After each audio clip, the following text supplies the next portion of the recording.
Kalian harus percaya ucapan emak-emak. Saat naik pesawat, seorang nenek berteriak kalau pesawat tidak boleh terbang. Pramugari mendengarnya, dan menenangkan nenek itu. Penumpang lain mengira nenek itu hanya bercanda. Mereka tidak tahu kalau nenek itu cenayang. Tak lama setelahnya, pesawat mengudara. Pesawat sampai di ketinggian 10.000 kaki.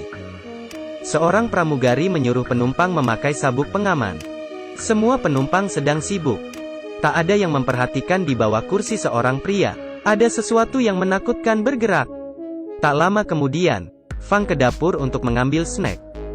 Saat ia membuka lemari, bungkus makanannya berlubang. Masa ada tikus di pesawat? Tapi, ada suara gelodak-gelodak di belakangnya. Saat Fang menoleh, laci melesat ke arahnya. Fang kaget. Ada apa ini?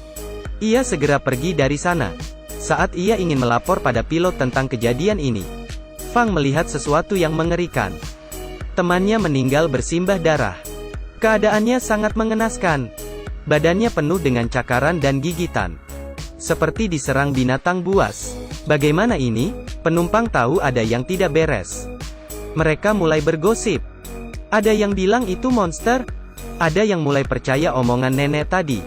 Tapi, tidak ada yang tahu solusinya. Seorang penumpang pemberani ingin memeriksanya. Ia naik ke lantai 2. Lalu memecahkan botol wine. Ia mengendap-endap maju. Di ujung lorong, ia mendengar suara aneh.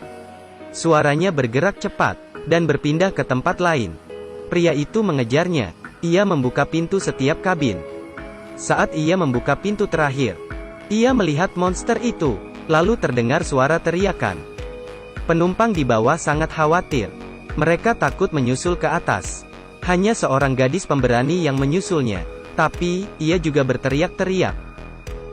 Fang segera melaporkan hal itu pada pilot. Tapi, pilot bilang harus mendaratkan pesawat dulu. Monster itu tidak boleh masuk ke dalam kabinnya. Ia menyuruh Fang untuk mengunci pintu ruang kemudi. Tapi, bagaimana nasib mereka? Mereka bersembunyi di ruangan first class, dan berkerumun supaya aman. Saat pria ini melihat ke kabin bagasi, ia tidak tahu harus bagaimana, karena sepertinya monster itu datang. Di dalam kabin muncul suara aneh. Bocah ini juga mendengarnya dan duduk mematung. Tiba-tiba, nenek jatuh di kursi. Fang mendengarnya dan lari memeriksa. Monster itu menggigit kaki nenek, hingga celananya tercabik-cabik. Meski pintu sudah dikunci, tapi monster itu bisa masuk. Sekarang, monster itu mungkin di dekat mereka. Fang tidak tahan. Ia bilang kalau mereka diam saja pasti mati. Bagaimana kalau memburu monster itu saja? Dua pria pemberani setuju untuk memburunya. Mereka bertiga akan memeriksa gudang. Setelah mengambil senjata, mereka turun ke bawah. Mereka memeriksa setiap sudut ruangan. Pria ini melihat sesuatu menyembul di balik tirai. Ia tahu, monster itu bersembunyi di sana. Tiba-tiba, monster itu keluar. Ternyata, itu adalah kucing hitam.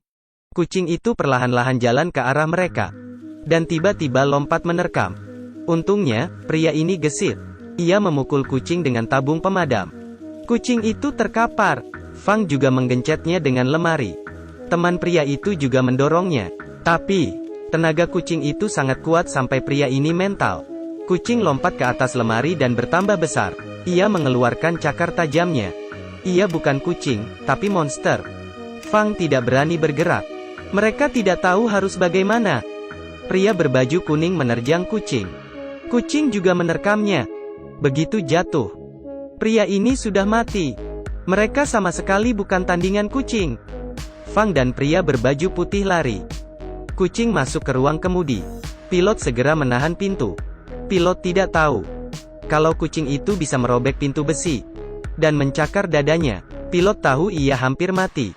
Ia segera menghubungi stasiun darat untuk minta izin pendaratan darurat. Kapten menyalakan mode kemudi otomatis. Setelah melakukan persiapan terakhir, ia berencana mati bersama si kucing. Saat Fang memutar gasing, kucing itu datang. Tidak, kucing itu lebih pantas disebut Puma. Puma yang mendengar suara gasing perlahan mendekat. Ia tertarik dengan gasing itu. Saat Puma memperhatikan gasing, pilot mengendap-endap keluar. Ia berdiri di depan pintu darurat, sambil menunggu kesempatan. Tak lama, gasing pun berhenti. Puma akhirnya melihat kapten dan langsung menerkamnya. Pilot membuka pintu darurat. Arus udara yang kencang menyedot mereka keluar. Tapi, pilot sudah bersiap. Ia mengikatkan tali ke badannya dan mulai memanjat naik. Ternyata, Puma masih bergelantungan di kakinya dan tidak mau lepas. Kalau pilot memanjat naik, Puma akan mengikutinya naik. Teringat akan penumpang di dalam, pilot akhirnya membuat pengorbanan demi keselamatan penumpang. Pilot melepaskan tali. Puma tersedot ke dalam baling-baling dan pilot jatuh entah kemana. Meski Puma sudah mati, tapi sekarang pesawat menukik turun ke bawah. Fang sadar selain dia, tidak ada lagi yang bisa mengemudikan pesawat. Dengan panik, ia masuk ke ruang kemudi. Dulu, pilot sering melatihnya mengemudi pesawat.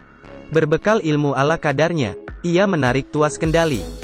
Pesawat mulai turun. Tapi, Fang jarang latihan. Saat mendarat, sayap pesawat patah. Roda pesawat juga meledak akibat gesekan parah. Setelah tergelincir beberapa waktu, akhirnya pesawat berhenti. Jarak pesawat dengan laut hanya tinggal setengah meter. Semua penumpang lega. Mereka dievakuasi tak lama kemudian.